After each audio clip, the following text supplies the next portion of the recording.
Heyo, and what is up, gang? Thank you so much for joining me here again on the channel tonight. It is Monday, and you know what that means. That means it is time to review another edition of Monday Night Raw, as much as it pains me to do so. And we are going to talk about all the ups and downs, mostly downs, that happened tonight on Monday night, right here and right now, on the newest, fastest rising podcast in all of YouTube, the Sledgehammer Wrestling Show. So, let's do this. The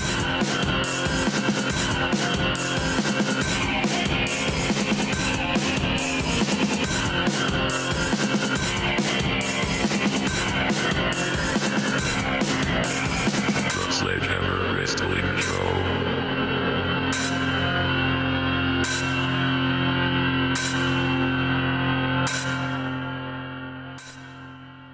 All right, wrestling fans, thank you so much once again for joining me here again today. My name is Nick Nightmare, and along with me is my tag team partner, the World Heavyweight Champion of Microphones, Blue the Snowball. And we are here to talk about tonight's Monday Night Raw, October 9th, 2017, Eddie Guerrero's birthday. Happy birthday up in heaven to the great Latino Heat, Eddie Guerrero.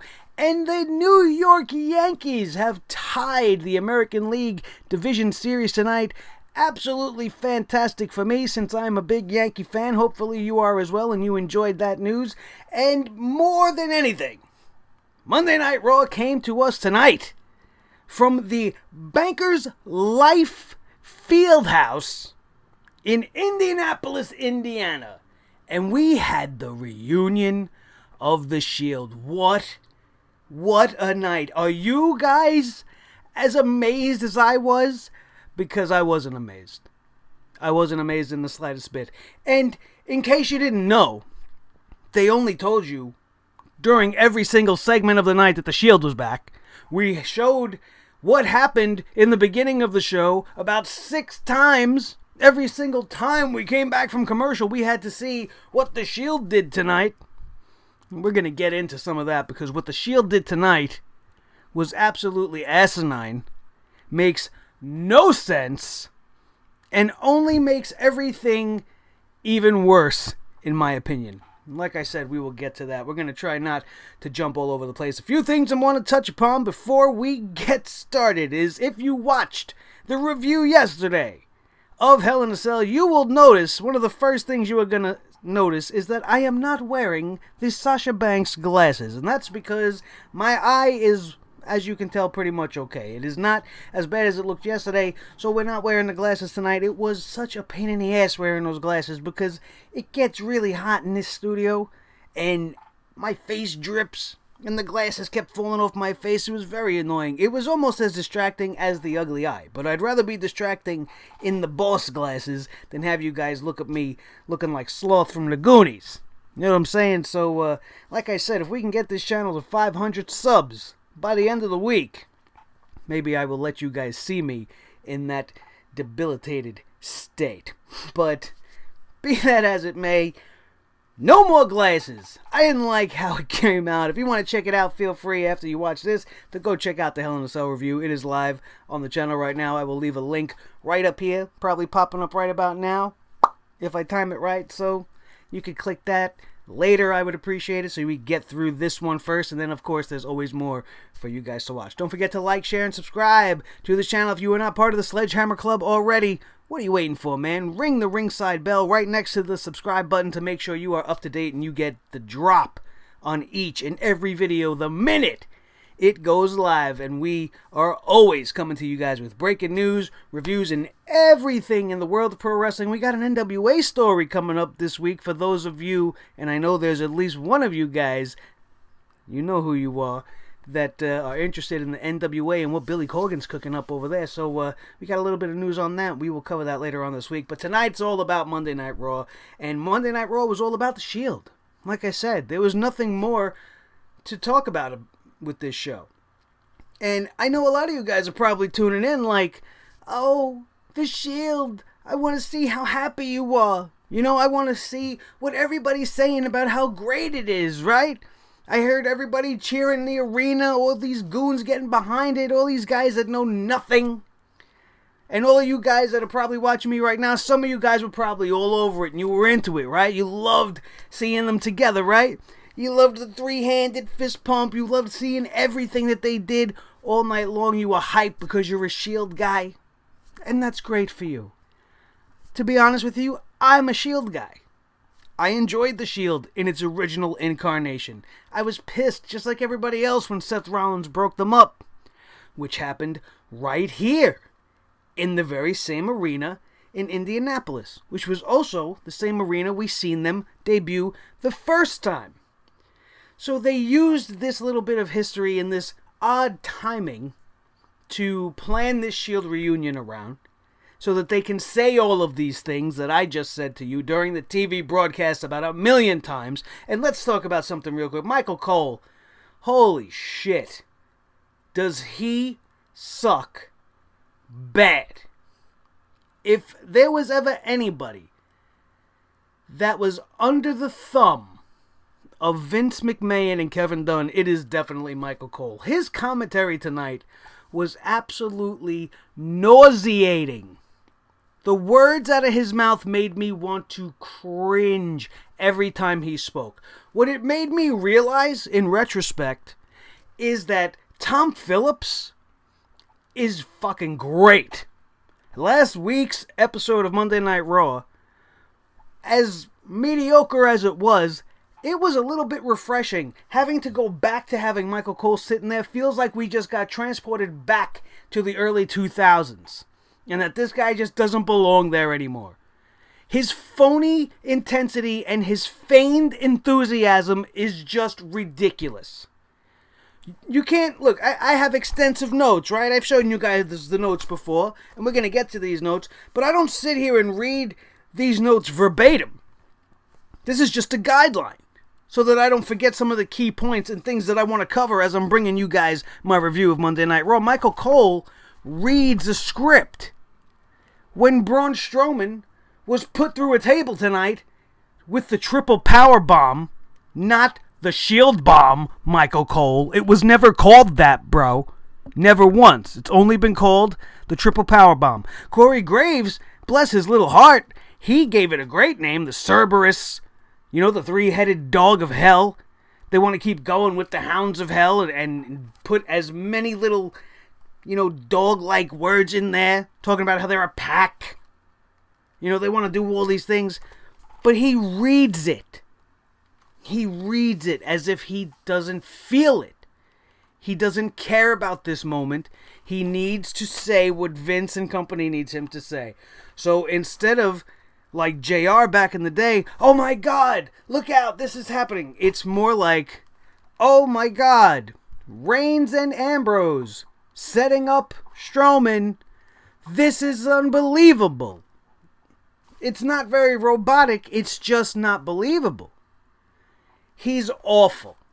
He's awful. He makes me pine for the days that Tom Phillips gets called up to Monday Night Raw because I enjoyed the show's commentary way, way better last week. And those are just a few little things I needed to put out there because it will be brought up again tonight because I'm sure in my notes there will be more complaints about Michael Cole. But if we want to start complaining, let's start right at the top, which is the opening segment, which was another Miz TV. Miz is going to do some stupid shtick, giving out Mizzies or whatever the hell he was going to do.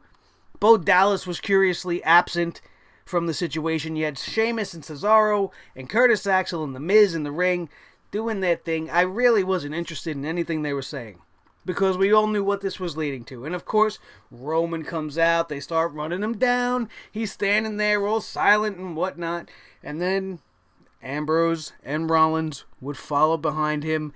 They would come down to the ring, surround it, Shield style, from the three sides, and then end up attacking, laying waste to everybody, getting their hands on The Miz, totally clearing house. What did you think was going to happen? We had the three fist bump thing there, and everything is great, right? The most manufactured return in history. The most unnecessary grouping of the Shield. Why would we need the power of the Shield to combat The Miz? Sheamus and Cesaro were great, but Rollins and Ambrose already beat them twice. What do they have to prove? Nothing. The Miz and Roman Reigns, do we even have to go there? There's no reason for this to be happening other than Roman Reigns is going to eventually get his hands on that Intercontinental Championship. It's probably going to be while he's in this faction so he doesn't get booed as hard as he was still getting booed tonight. He got cheered for doing all the moves that everybody wants to see him do with the Shield. They got the big pop for that. But you'll notice when they did their little interview segment, everybody cheered for Rollins, everybody cheered for Ambrose, but as soon as Roman wanted to put his 2 cents in, everybody started to kind of, woo. You can't lower it quick enough, can you, Mr. Dunn? Because I heard it, and I can't unhear what I heard, and you can't tell me that what I'm saying is a lie. So this whole thing leads to Kurt Angle in the back with an injured Miz. And Kurt Angle tells him we are going to have a 6-man tag TLC match at the TLC pay-per-view. And here we are again in another situation where the match is named for the pay-per-view for the event. And now when I say TLC, I have to specify whether I'm talking about a match at the pay-per-view or a specific match involving tables, ladders, and chairs, which is very annoying. We just had to go through it with Hell in a Cell. We'll go through it again and again and again because they lack creativity, obviously. But all this was to announce that. Big deal. It was not organic. This formation of the Shield just doesn't feel right. And if you ask me, if you look at these guys, as they're pulling this off, you almost see disinterest in Rollins and Ambrose and Reigns. Like, none of them want to do this right now. Maybe they're happy on the path that they're on right now. Maybe they see what we see and that this is not an epic, ample opportunity to bring back the Shield. And the only reason we're doing this, especially that you already announced it as the main event, we know Brock Lesnar and the Universal Championship are going to appear at Survivor Series. But he is not going to appear at TLC. And we, instead of having some good Intercontinental Championship match and establishing that feud, you're selling this pay-per-view on the return of a faction to do what? To do absolutely nothing. We're going to get back to how stupid this reunion is in just a few minutes. And if this bothers you, I'm sorry. But I speak the truth, and I see it for what it is. You want to sit there and jump up and down and go run out and buy the new shirt? Go right ahead. I'm not going to do that for something that ain't going to be around for very long. And that is only a vehicle to push an agenda that is going to fail again because they're moving too quickly. The t-shirt that I just brought up is a prime example. How do you already have a t-shirt made? You didn't even reform until tonight. You just happen to have this in your back pocket? No, this is a long and thought out plan, an elaborate scheme by the WWE to get all of you guys hooked and on board. And some of it probably worked. It probably worked on some of you. Didn't work on this guy. You can't pull the wool over my eyes, no matter what you try to pull. Just in the case of Jason Jordan. Jason Jordan went one-on-one with Carl Anderson of the Good Brothers. We had Luke Gallows on the outside. And did you care? I didn't care. Who cared about this match? The crowd in Indiana didn't really give a shit. I'll tell you that much. Jason Jordan won this match. Next. Who wants to walk with Elias? You know I do. If you're a fan of the show, you've been watching, you know I'm a big fan of Elias. You also know that I am not a big fan of Titus O'Neil. Although I give Apollo Crews all the credit in the world, this guy is loaded with talent and is absolutely full of athleticism. He is a specimen among men, and he performs very well in the ring. And if they gave him more TV time and more match time and better opponents, like tonight in Elias, you could see that even in the 4 or 5 minutes they got for actually wrestling, this was a good match. This feud's got potential. what needs to happen is Titus O'Neil needs to be taken away from Apollo Crews. Because I hate Titus Worldwide. Needs to go away. And it was never more evident than tonight. My boy Elias was set up in the middle of the ring, ready to strum us a nice little ditty. Was probably going to run down the entire state of Indiana and the people of Indianapolis, and it was going to be fantastic. Last week's song that he pulled off gave me chills. He used a great melody that I love very much. We talked about it in last week's review. And I expected much of the same. But instead, as soon as he starts strumming, we start to hear almost like, I thought maybe the guitar was out of tune for a minute. And I was like, what's going on here? Only to realize that that's not a guitar at all. That's the sound of a banjo. Who the hell is playing a banjo? I thought Bray Wyatt was going to come out of nowhere. Maybe Sister Abigail was attracted to Mr. Elias and wanted to say hello. Because he certainly fits like an MO of maybe a possible Wyatt family person with all the hair and the, you know? But that's not what happened. We get Titus O'Neil coming out playing banjo. But he's not playing banjo because the man don't know how to play banjo. He doesn't have a drop of talent in his body. He can't carry a tune. He definitely couldn't sing. And if he was making it worse, then goddamn, bro, please, spare us. You are no aid in English. That is clear after today. But sitting there playing that, I'm not going to say playing, because it wasn't. It was an insult to me as a musician to see this man brandishing this instrument. Not that I play banjo, but the fact that he was just plucking away at it like a 4-year-old. My daughter plays her ukulele better than he played this banjo. And she don't know the first thing about a ukulele. My God, I was ashamed to be a musician in this moment. I hated music of all kinds, because if music didn't exist, I wouldn't have to be put through this. And I wanted to put sharp pencils deep into my eardrums as to never have to hear such a thing again. Thankfully, I didn't do that. But this match ended up being okay. Apollo Crews loses to the rising Elias after he hits him with the drift away. And once again, let's hit Michael Cole right in the nuts right now, because I am not digging all his stupid Elias, Legend of Elias stories. And even if this is being fed to him from Vince or the higher-ups, this needs to go. Because these clearly bullshit stories, and thank God once again for Corey Graves for calling him out on it right away.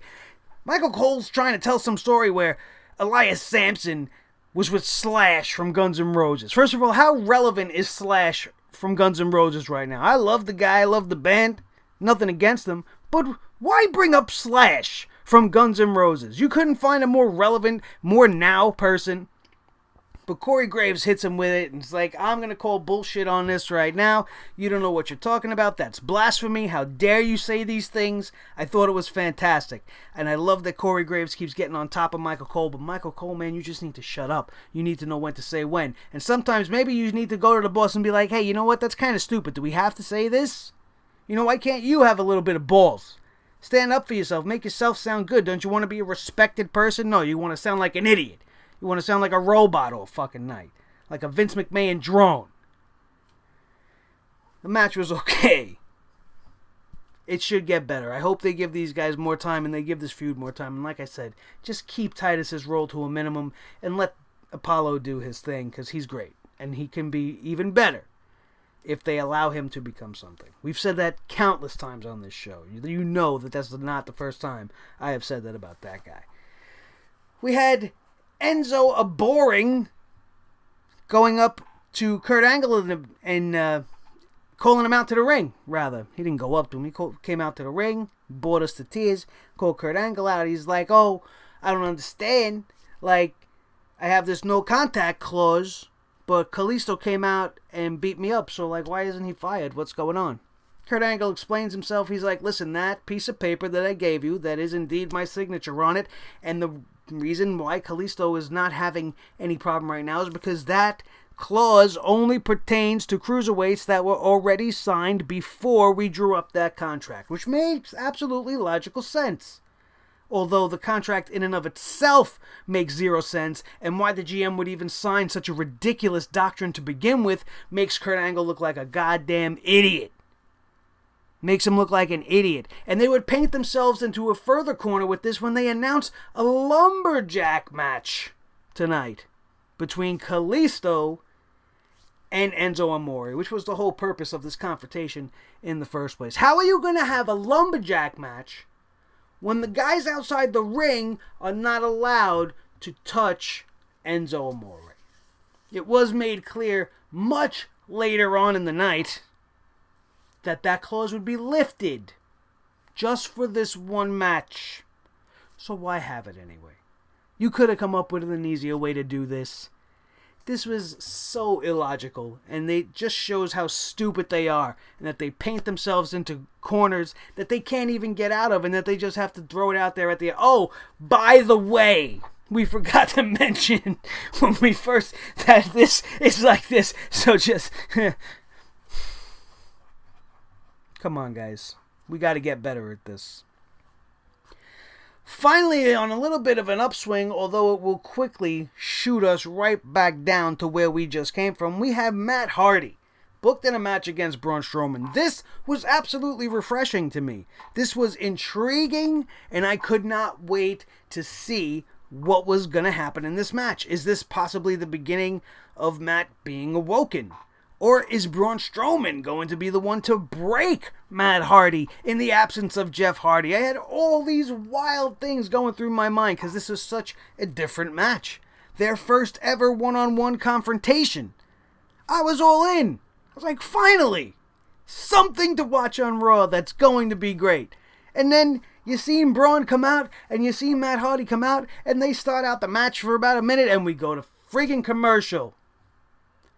We go 3 minutes into the commercial break, maybe even 4. It felt like forever. Maybe that was just me because I was just so pissed that I'm missing this match at this point. And then we come back to see that Matt Hardy actually has Braun Strowman in kind of a predicament. He didn't really have the upper hand, but he was definitely getting some shots in on the big man and would hit him with the twist of fate. And Braun Strowman would kick out at 1. Great stuff. Braun Strowman then gets up, choke slams Matt Hardy twice, power slams him, 1, 2, 3. Match is over. Way too quickly. I don't care how big and strong you wanted to sell Braun Strowman as being. He's already established himself as a monster. Matt Hardy is a psychopath. And he could have given you a very believable 10-minute match against Braun Strowman. And I think it would have been much better for all parties involved, especially if what you had planned in the end is what you still had planned. If you would have done this after a great match between these two guys, a nice, decent amount of timed match with them, I might be a little bit more forgiving. But Braun Strowman throws Matt Hardy over his back, starts walking his way up the ramp with Matt Hardy, essentially kidnapping him. And he would be confronted by the Shield again. Here we are, talking about the Shield again. There's Roman and his two buddies, and they got on their nice new t-shirt now. Because we got to show the merch so we can shell the merch, right? We had no idea this was going to happen 3-4 weeks ago, but we already got a shirt. Last week, on Monday Night Raw, they barely even made mention of the fact that this was a reality. But they had a shirt ready to go. Manufactured bullshit. Absolutely terrible. I could not stand this whole Shield thing. Now, sure, it was an impressive spot, but you've taken a man that you have spent the last year building into this great beast, and you've just had him obliterated by a 3-man team. For absolutely no reason. Essentially, it came off like Roman finally's got his boys to have his back, so he needs to go, and beat up Braun Strowman now because he couldn't do it on his own. Like if you lose a fight and you go and get your boys to go jump this guy. I don't understand the logic. Why go pick a fight with Braun Strowman? You guys are already involved in this other match, and you go out just on a whim, just for absolutely no reason, nothing discussed beforehand, nothing even hinted at, no reason for it at all. Why? Because didn't he like beat up Dean Ambrose recently and whatever? So this is a reason for the three of them to say, you know what? Fuck the Miz. Screw these guys. We're gonna go beat up Braun Strowman and we'll deal with them later. Why? It makes no sense. It makes them look stupid. And it makes them look evil.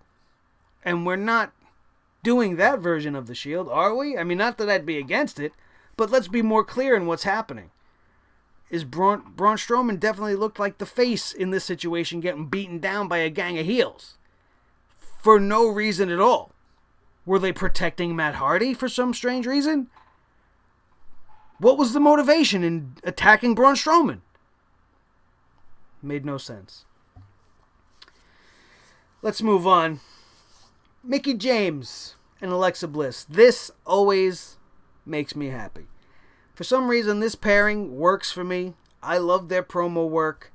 Some great stuff was said tonight. Mickie James says that age is just a number, and the only number she's worried about is the number 7, which will be how many times she will have held a women's championship in the WWE come TLC when she beats Little Miss Training Bra Alexa Bliss, which, you know, that's pretty good. I like the way she came across. Mickie James is very good on the mic recently, and it was going somewhere good. We had Alexa come out, and here is where things take an even better turn.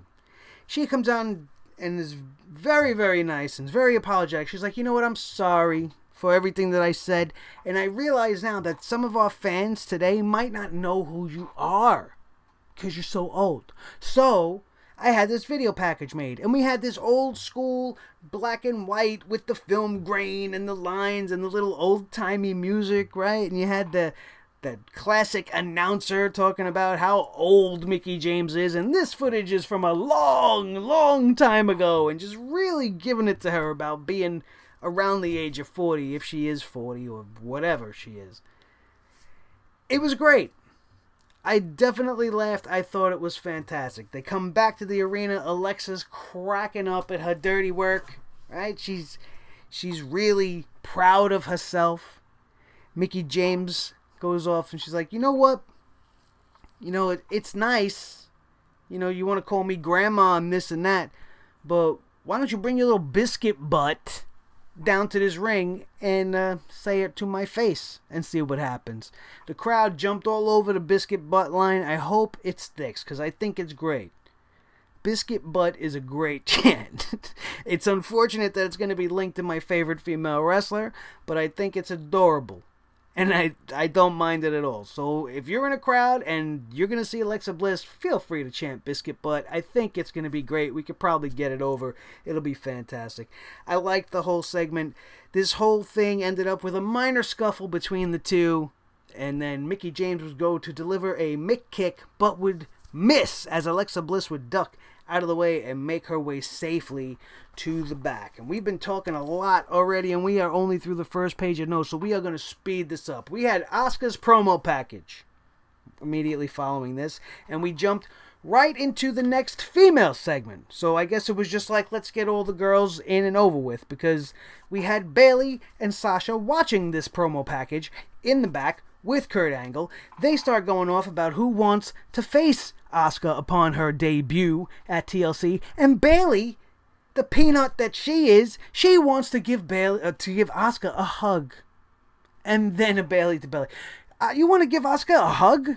You think Asuka's going to allow you to get close enough for a hug before she takes your head off and swings you around by your ponytail like last week's trash bag?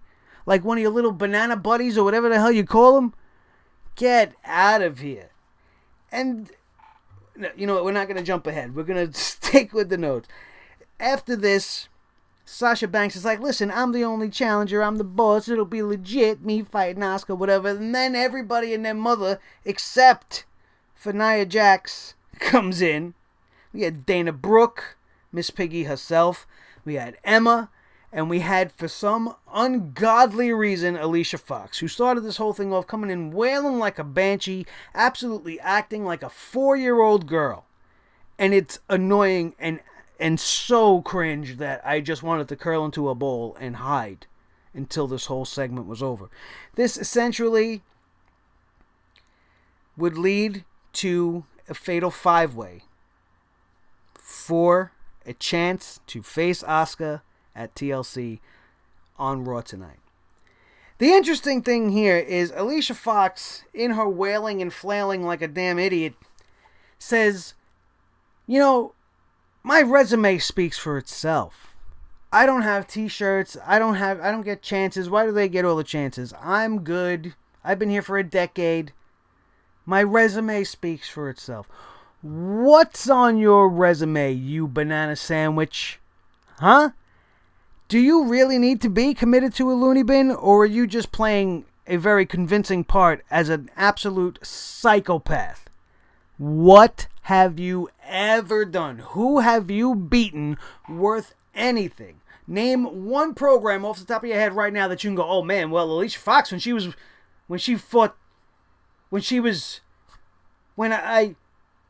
only thing I remember about Alicia Fox is how much of a diva she still is.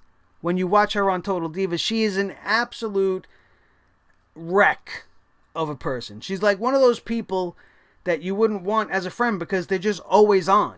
You know what I mean? Like, and that she's just so emotionally fragile, and she's going to try to take that and turn that into a character on WWE programming, and it's just coming off as agitating. What does your resume have on it? Who have you slept with? Is that what this resume is that we're talking about? Wade Barrett, we know, is on that resume. What have you done to make you think you're worthy to face Asuka? What? Ridiculous. And on a personal note, after what we've seen the WWE do with Finn Balor and Samoa Joe and Sami Zayn and Nakamura and most of the guys from NXT, what chance does Asuka really have to be put over properly? We'll get to that more in a little bit. After this, we had a Cruiserweight match for some reason, even though we were going to have the Cruiserweight main event of the night again for the 4th week in a row, which we'll talk about again later.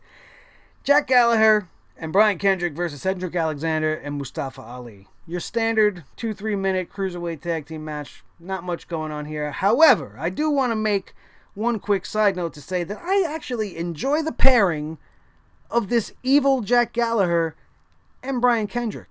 I don't know, like, the ins and outs of it and how it even happened, because, you know, we're not keeping up on 205 Live. Nobody is. So I don't know the story behind it. But what I do know is I enjoyed seeing this pairing, and that they came out with the win after the Brian Kendrick would hit Mustafa Ali with the sliced bread number 2. I'm actually interested. I would like for them to become a team and maybe bring them to the tag team division, just because it would be interesting. It would be different. Brian Kendrick is a former tag team champion. I don't see why they couldn't do that. And allow the Cruiserweights to branch out into other divisions as well. Maybe give them a little more exposure, except for these limited Cruiserweight matches you keep giving us. We had a Shield replay again. Don't forget about that. Absolutely ridiculous. Miz and Kurt Angle are in the back. The Miz telling him, listen, I want you to make this a handicap match because we have a 4th partner.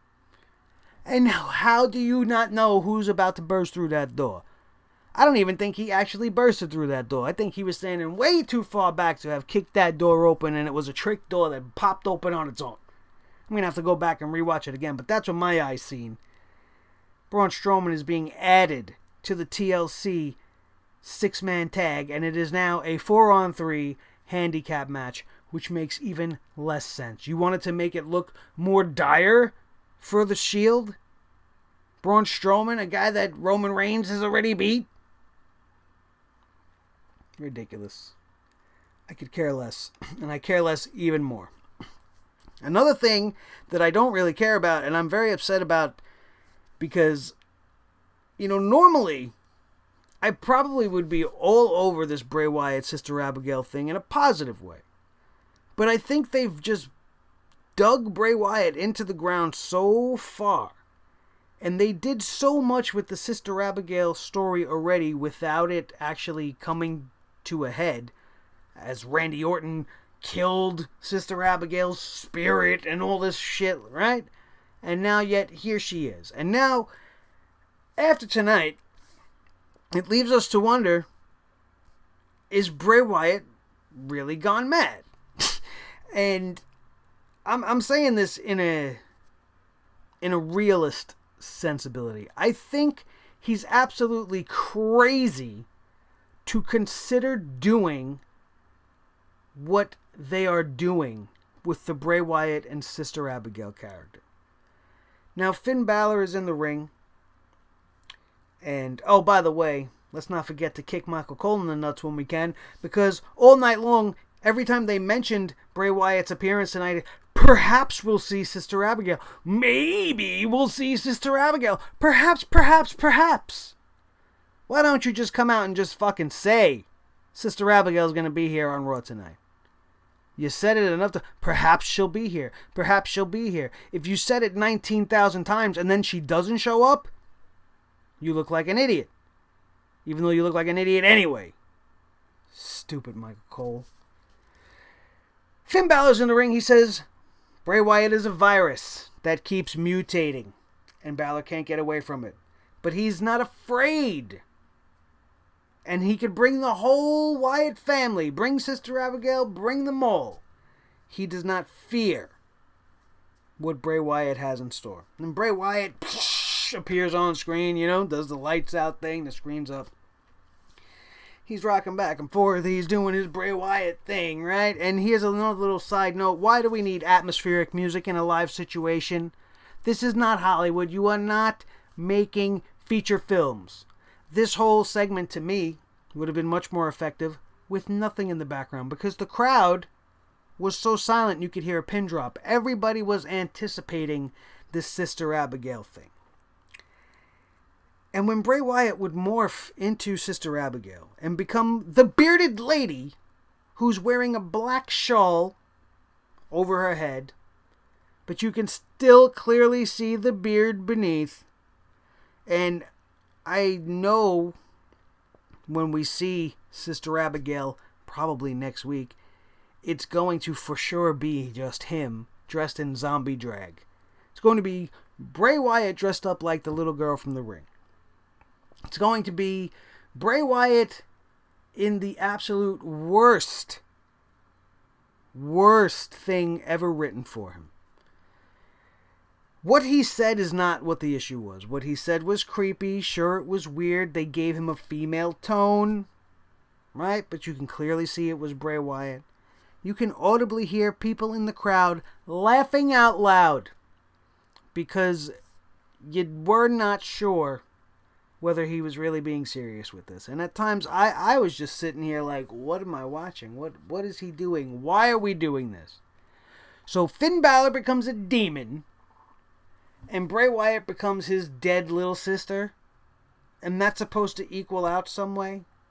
I don't care how creepy the delivery was, or how spooked you were. If you were spooked by this, you're a fool. They could have done everything exactly the same, given the exact same script, do your background music, but if you would have had an actual female deliver this whole thing, it brings this whole thing to a whole new level. And then you have Sister Abigail leading Bray Wyatt, and Bray Wyatt can come out all painted up like a psycho. He could do whatever kind of patterns he likes. He could come out with dragon wings on, horns in his head, do whatever he wants to do. Because Sister Abigail is here and she is showing him the way. It's easy. But no, instead, we're going to turn Bray Wyatt into a schizophrenic.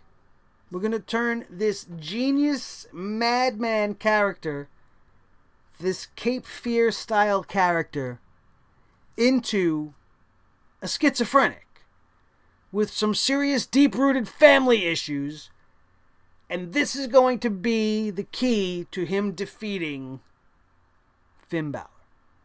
A guy that, let us not forget, this whole feud began with Bray Wyatt getting a victory over Finn Balor.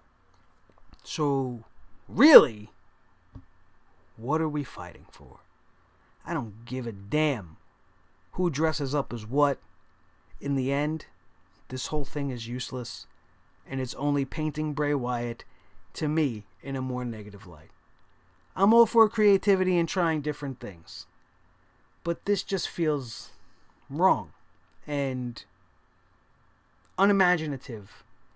And you had a prime example and a prime position to debut a new, much-needed female talent on the roster and get her over almost immediately just by association.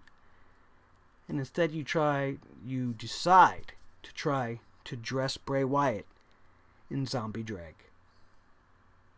Horrible. Terrible.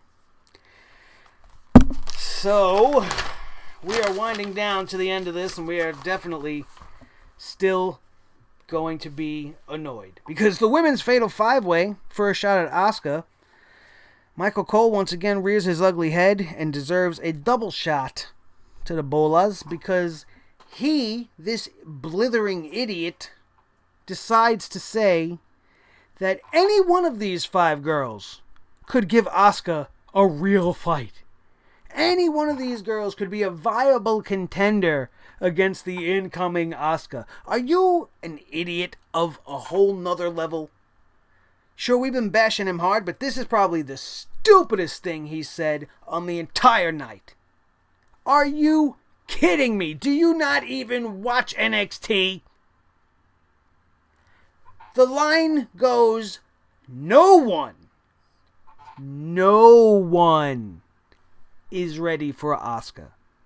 Michael Cole saying those words makes me so terrified that Asuka is going to be booked poorly and that she's going to just be booked as another one of these girls. You mean to tell me that Alicia Fox is on the same level and could compete with Asuka? This maroon couldn't even tap out right. I couldn't even get that out. I was so mad. Did you see that? Did you see it all take over my face? And I couldn't even get it out. I was just so mad. My face wouldn't even move. Alicia Fox in this match couldn't even tap out. She didn't even know how to do that. We'll get back to that in a minute as we go through the match. Viable contenders? Dana Brooke? A viable contender? Sasha Banks, maybe I'll give you that. Maybe. But she is no comparison. There is no way she stands a chance. Bayley? Maybe Bayley from NXT. I mean, she has crossed paths with Asuka as far as I know. Didn't turn out well for her, but she does have the experience. It would be a decent first match. Maybe that you could give the argument for. Maybe a decent match with Asuka. The rest of these girls, even Emma, as talented as she is, she could pull off a good match with Asuka. But is that what we're going to get? No. Whoever gets in the ring with Asuka at TLC is getting squashed. Because they need to paint Asuka in a dominant light. Why would you let anybody make her look bad? You don't want to start off on the wrong foot. So the most logical person to win this match, as much as it pains me to say so, would have been Alicia Fox, so that Asuka could just bulldoze her. Because she stands no chance. And make that be the last we ever see. Asuka beats Alicia Fox so bad, she never comes back to the ring. That would have been great for me. That's not what the WWE did, and I'm glad, because I would have been even more mad if she did actually win this match. But another thing I don't understand, somebody in the WWE has to have it out for Bayley. Somebody on that Raw creative team just either really doesn't know what they have in this character or just really hates her ponytail. Or maybe they hate her potato face. I don't know what it is. But how do you have Bayley, the probably third or fourth most highly sought after woman in that brand split situation. The female equivalent to John Cena, as has been said by some, get pinned clean in this match by Alicia Fox. Someone that has zero to little wrestling ability, has not been on TV or wrestled in a match in almost a whole year, maybe more. Are you kidding me? Why would you do that to Bayley? Why would you not have Bayley eliminated by Sasha Banks? Or vice versa? And allow that feud to begin. We're still holding off on that? We're not doing that? Dana Brooke would be the first one eliminated from this situation. There's another thing. The guys at the commentator booth, they didn't even know this was an elimination match. Bayley made the pin. They thought the match was over. And then idiot Michael Cole, this was elimination. This match is going to continue. You didn't know that until that minute, didn't you, you dumbass? Oh my God. So, Dana Botch, Miss Piggy would be eliminated with a Bayley to belly. Bayley would then be eliminated by Alicia Fox, which just totally floored me. And then what would happen next was just more of the same old WWE garbage. Bullshit that they let these girls do.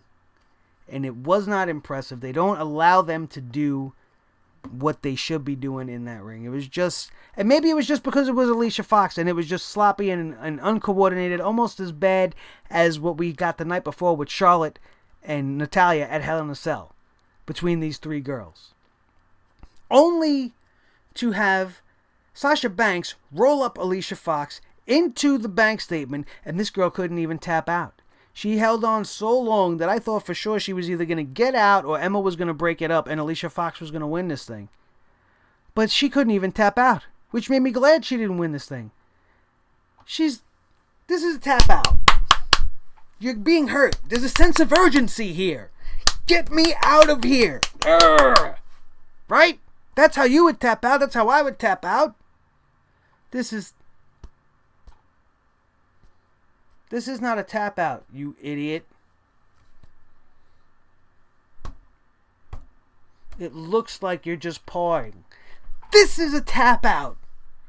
10 years in the business, you don't know how to tap out? Get out of my ring. And stay on Total Divas.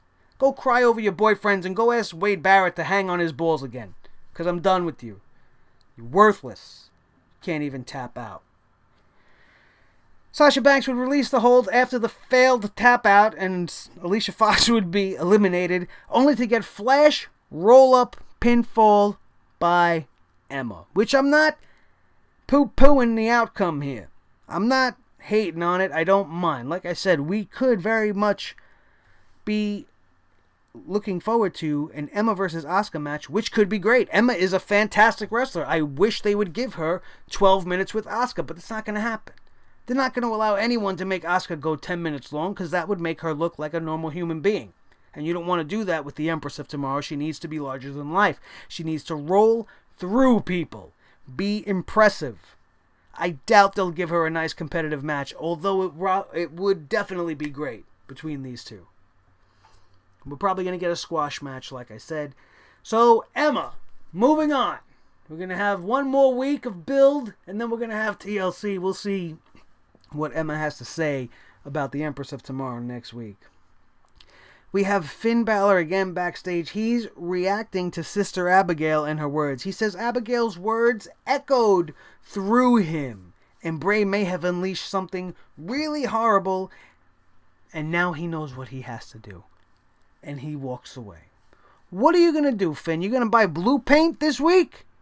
What, are we going to paint ourselves as Satan specifically instead of the demon? Are you going to make yourself look like Venom again and have that stupid green tongue, which I didn't like? Or are you going to have more frilly things on your head when you come out? Is there going to be different colored smoke? What is it that Bray Wyatt is in store for? What is it that Finn Balor is going to have to do? He's going to bring out an even bigger beast? How much more makeup can this guy wear? Is he going to put on actual prosthetics and look like a physical beast? As cool as that would be. This is not a horror movie. This is pro wrestling. Can we get back to that, please? We had a Shield replay again. Let's watch this again. Not like we're not sick of it already. You've showed it 20 times in one night. This leading up to the Kalisto versus Enzo Cruiserweight Championship main event. The championship being contested for the Cruiserweights in the main event on Raw is a joke. It's a joke. You've had this division for well over a year. You've barely chosen to feature it, and now all of a sudden it's in the limelight? It's taking center stage? No, it's because you know that everybody stops watching Raw by 10:30. We stop paying attention. Most people start leaving. Nobody cares about that segment. It hasn't been that good. Hasn't been good enough to keep everybody there past 11 looking forward to some great big epic end of Raw. Like back in the day when you'd have Stone Cold closing it down and cracking beers all night till 11:30, nobody wanting to leave. It's far from those days as we have this Cruiserweight match, which was a somewhat okay match. The Lumberjacks did not play too much of a part in this, but there was one fantastic spot in this match. One. And you know which one it is if you watch the show. Kalisto gets Enzo up on the top rope. He's setting him up for a superplex to the outside. The Lumberjacks were all in a brawl going on that happened outside the ring, and he actually executed the superplex into the pack of cruiserweights that went down like a bunch of bowling pins. It was absolutely beautiful. And the first thing Michael Cole had to say was, on a night where the Shield has reformed. Tonight we've had the Shield reform. He said it like 3 times. And then he mentioned Bray Wyatt and Sister Abigail. And then he says, and now there's this. That whole portion of commentary time should have been dedicated to the athleticism that was just displayed in front of you, you moron, not trying to sell us on the Shield. This is part of the problem, the overly pushing of things. The overly aggressive push is just stop. Stop. Let it just happen. Don't force things upon us. They just won't learn. We ended this night with Kalisto as the new Cruiserweight Champion. Are you interested? Are you going to tune into 205 Live? Why would you take it away from Enzo so quickly if you thought this was going to be so great for the Cruiserweight division? This is clearly just a ratings grab. They're trying to get people to buy the network. They're trying to get people to watch 205. They're trying to get people to watch Raw. By doing this, they're failing. Because I did not like tonight's episode of Raw. As the trend continues, Raw has just sucked completely the life right out of me. Last night after Hell in a Cell, I was drained.